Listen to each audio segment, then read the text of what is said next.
안녕하세요. 6월 12일 수요일 아침입니다. 말씀과 함께 새롭게 여는 소망의 아침을 시작하겠습니다. 앤드루 머리는 존귀와 영광의 자리를 주님께 드리고 우리는 지극히 비천한 자리를 취할 때 우리 삶이 귀하고 아름답게 된다라고 이야기합니다. 열왕기상 8장 1절로 11절까지 말씀을 본문으로 하여 하나님의 임재를 경험하는 방법이라고 하는 주제로 함께 은혜를 나누기를 원합니다. 일상 가운데서 경험하는 하나님의 임재하심을 그리스도인이라면 누구나 다 갈망합니다. 예배가 있는 삶이 있는 예배의 균형과 조화를 사모합니다. 쳇바퀴 돌듯 뻔해 지루하고 의미 없어 보이는 일상을 하나님의 임재를 경험하는 시간으로 바라보고 이를 실천하도록 일깨워주는 것은 깊은 묵상입니다. 우리들의 사소한 일상인 일터에서 행하는 모든 일, 집안에서 하는 허들의 일까지 우리가 드리는 기도이자 예배라는 사실을 일깨워줍니다. 달라진 시대상과 세대 차이를 풍자하는 그림을 본 적이 있습니다. 1980년대 그림에는 두툼하고 무거운 컴퓨터 앞에 홀쭉한 사람이 앉아있는 모습을, 2010년 그림에는 얇고 가벼운 노트북을 뚱뚱한 사람이 두드리는 모습을 화가가 표현했습니다. 예전 아이들은 종일 밖에 나가 뛰어놀았는데 요즘 아이들은 집에서 전자기기를 가지고 노느라 놀이터에도 잘 가지 않습니다. 손수 농사를 지어서 먹고 살던 시대에는 땀 흘려 밭을 갈면서 저절로 운동이 되었는데 여러 면에서 풍족하고 편리해진 지금은 과식의 운동 부족으로 성인병에 시달리는 사람이 많습니다. 시대가 달라지며 발달한 문명은 많은 좋은 것을 선물해 주었지만 그 편리함이 삶을 나아지게 하지 못한 경우도 많습니다. 요즘은 성경을 가지고 다니며 읽는 사람이 별로 없습니다. 코로나라는 전 세계적인 질병이 신앙생활에 새로운 변화를 가져왔습니다. 교회가 미디어를 적극적으로 사용하게 되었습니다. 예배를 드리러 직접 현장에 가지 않고 온라인 예배로 대체하는 사람이 많아졌습니다. 그러나 중요한 것은 방법론이 아니라 본질에 집중하고 본질을 놓치지 않는 태도입니다. 결국 우리는 시대의 차이가 건드릴 수 없는 본질에 집중해야 합니다. 즉 어느 시대든 영원토록 변하지 않는 하나님 말씀을 우리 마음 중심에 두어야 합니다. 예수 그리스도를 늘 묵상하며 삶으로 예배를 드려야 합니다. 최신 스마트폰이 주는 즐거움과 편리함에 도취되지 말고 불편하지만 깊은 묵상의 길로 묵묵히 나아가며 신앙의 본질을 붙드시기 바랍니다. 언제 어디서나 함께 같은 말씀을 공유하며 묵상할 수 있다는 것은 우리 시대가 주는 최대의 복이며 선물입니다. 본문에 나타난 언약궤와 언약궤의 이동 과정은 오늘 사는 그리스도인들에게 어떠한 가르침을 줄까요? 첫째, 하나님의 과거 인도하심, 현재의 은혜, 미래의 축복을 말할 수 있습니다. 하나님은 과거에 이스라엘을 유랑 가운데서 보호하셨고 현재 언약궤가 운반되는 과정에서 찬양을 허락하시며 미래의 종말의 때 기쁨의 축제를 허락하십니다. 이는 현대 그리스도인들에게 동일하게 적용될 수 있기에 그리스도인들 또한 다음과 같은 질문을 던질 수 있습니다. 그리스도인은 하나님과 어떻게 동행하는가? 과거 하나님의 인도하심을 기억하는가? 현재 하나님의 임재하심을 찬양하는가? 미래 하나님 나라의 완전한 완성과 도래를 소망하는가? 언약궤와 함께하는 이스라엘 백성의 삶은 그리스도인이 걸어가야 하는 본보기입니다. 둘째, 교회가 정해진 자리에 위치하는 것은 하나님의 임재를 말하며 그분이 백성과 맺는 관계의 특징을 설명합니다. 하나님은 어디에나 계신 무소부재하신 하나님이십니다. 동시에 하나님은 성전을 당신이 임재하실 장소로 정하셨습니다.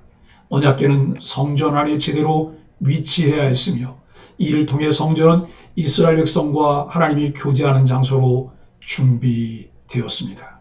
그리스도인들은 어떻게 하나님의 임재를 이해하며 그분과 교제하고 있을까요? 그리스도인들은 일상의 삶에서 그분의 임재를 경험해야 하며 이스라엘 백성이 오해했던 것처럼 성전을 오해해서는 안 됩니다. 허락하신 공동체에서 허락하신 질서에 따라 예배하는 것 또한 필요합니다. 이때 그분과의 교제는 외적 의식이 되어서는 안 됩니다. 십계명 두 돌판이 곧 하나님은 아닙니다. 하나님의 임재는 말씀을 통해 경험할 수 있습니다. 하나님은 구름으로 임재를 나타내셨듯이 그리스도인들의 올바른 예배를 받아주십니다. 매일 아침 우리는 소망의 아침 묵상을 통해 마치 고기 잡는 방법을 배우고 있습니다. 소망의 아침 묵상을 활용하여 공동체가 함께 같은 은혜를 깨닫고 받아 누리는 훈련을 계속하고 있습니다. 우리는 교회에서 은혜를 받고 싶어 합니다. 그런데 어떻게 은혜를 받는지에 대해서는 잘 모르는 듯합니다. 솔로몬이 언약궤를 성전에 안치한 이야기를 통해 참 은혜는 어떻게 받는지, 하나님의 임재를 어떻게 경험하는지를 배울 수 있습니다. 1절로 4절은 경건이 경솔하지 않게입니다. 다윗이 언약궤를 둔 시온산과 솔로몬이 지은 성전은 직선거리로 약 700m 정도밖에 떨어져 있지 않기에 언약궤를 옮기는 일에 그리 긴 시간이 필요하지는 않았습니다. 그러나 솔로몬은 이를 간단히 끝낼 수 있는 일로 여기지 않았습니다. 무엇보다 언약궤는 하나님의 임재를 상징하는 성전의 영혼과도 같은 성물이었습니다. 게다가 솔로몬은 아버지 다윗이 언약궤를 예루살렘으로 옮길 때 일어난 사고에 대해서도 잘 알고 있었을 것입니다. 그러기에 솔로몬은 언약궤를 옮기는 일에 이스라엘 족장이 모두 참여했고 또 다윗의 실수를 반복하지 않기 위해 제사장들이 언약궤를 메고 제사장들과 레위 사람들이 나머지 거룩한 기구들을 매게 했습니다. 이처럼 하나님의 일을 할 때에는 그 의미를 제대로 파악해야 합니다. 무엇보다 경거망동하지 않고 말씀이 가르치고 있는 내용에 집중할 줄 아는 지혜를 가져야 합니다. 사무엘상 2장 30절에서 우리는 큰 경각심을 얻어야 합니다. 나는 누구든지 나를 소중히 여기는 자를 소중히 여기고 나를 멸시하는 자를 멸시할 것이다. 엘리 제사장의 두 아들 홈니와 비느하스가 하나님을 경멸히 여기는 행동을 할 때 하나님께서 엄히 경고하셨던 내용입니다. 5절로 9절은 힘을 다해 말씀을 따라서 하라고 합니다. 솔로몬과 이스라엘 회중은 옮겨지는 언약궤 앞에서 기록할 수 없을 정도로 많은 양과 소로 제사를 드렸습니다. 영광의 하나님이 자기들이 지은 성전에 좌정하신다는 사실에 감사하며 그야말로 최선을 다해 하나님께 감사와 찬양을 드렸습니다. 그리고 지성소에 언약궤가 놓였는데 이때 열왕기 기자는 채를 강조합니다. 그 채가 성소에서 보였고 오늘까지 그곳에 있다는 표현을 통해 말씀대로 언약궤는 제사장들이 메어 옮겨졌다는 사실을 강조합니다. 9절은 모세가 받은 두 돌판의 존재에 관해 말하는데 궤 안에는 오직 이 돌판만이 위치할 수 있습니다. 아론의 쌍난지팡이나 만나에 대한 언급도 없습니다. 이는 무엇을 말할까요? 상징적으로 하나님의 임재는 그분의 말씀 그리고 언약과 밀접한 관계가 있습니다. 그분의 임재는 다른 어떤 것과도 섞이지 않습니다. 물질적인 차원에서는 하나님은 궤에 갇혀 계시지 않으며 이를 우상하면 안 된다는 것을 역설적으로 말씀합니다. 하나님의 영광을 상징하는 언약궤의 본질은 하나님의 말씀임을 강조합니다. 하나님의 말씀을 바로 알고 바로 믿고 바로 순종하는 이유는 거기에 답이 있습니다. 거기에 길이 있기 때문입니다. 이처럼 솔로몬과 이스라엘 백성은 말씀이 가르치는 바에 따라 힘을 다해 섬겼고 이는 하나님의 은혜를 받기에 충분한 것이었습니다. 10절로 11절은 영광의 은혜가 임합니다. 언약궤를 지성소에 옮겨놓은 후 제사장이 그 자리에서 나오자 성전에 구름이 가득해집니다.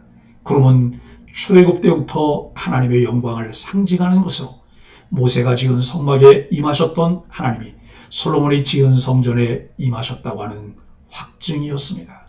그 구름이 가진 위엄이 너무나 강력해 제사장이 능히 서서 섬길 수 없었습니다.